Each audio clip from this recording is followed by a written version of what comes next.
Hi friends, இன்றைக்கி பார்த்தீங்கன்னா எந்த ஃப்ராகில் அடிச்சுன்னா நம்ம சீக்கோவில் ஏரோ பேபி இதில் தான் அடித்தோம்.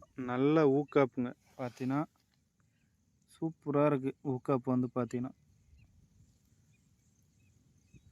நல்ல ஊக்காப்பு. என்ன சைஸ் இருக்குது பாருங்கள். நம்ம யூஸ் பண்ணுற ராடு பார்த்தீங்கன்னா ஹண்டிங் பிளாக் தான், டபுள் டிப் ராடு. ரீல் வந்து பார்த்தீங்கன்னா டக்கல்மேன்.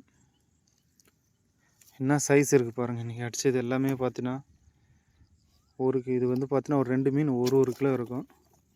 இதெல்லாம் பார்த்தீங்கன்னா 1/2 கிலோ மேலே தான் இருக்கும். இது பாருங்கள், செம்ம சைஸுங்க. இது ரெண்டுமே பார்த்தீங்கன்னா 1 கிலோ வரும், 1 கிலோ மேலே தான் வரும். இது ரெண்டுமே வந்து பார்த்தீங்கன்னா வேணுன்றவங்க இந்த டிஸ்பிளே தெரிய நம்பர் கான்டாக்ட் பண்ணுங்கள். நல்ல ஊக்காப்பு. சாஃப்ட்னஸ் பார்த்தீங்கன்னா சூப்பராக இருக்கும். ஃப்ராக் வந்து சாஃப்ட்னஸ் நல்லா சாஃப்டாக இருக்கும். ஊக்கப்பும் பார்த்தீங்கன்னா நல்லா இருக்குது. வேணுன்றவங்க இந்த டிஸ்பிளே தெரிய நம்பர் கான்டாக்ட் பண்ணுங்கள் ஃப்ரெண்ட்ஸ்.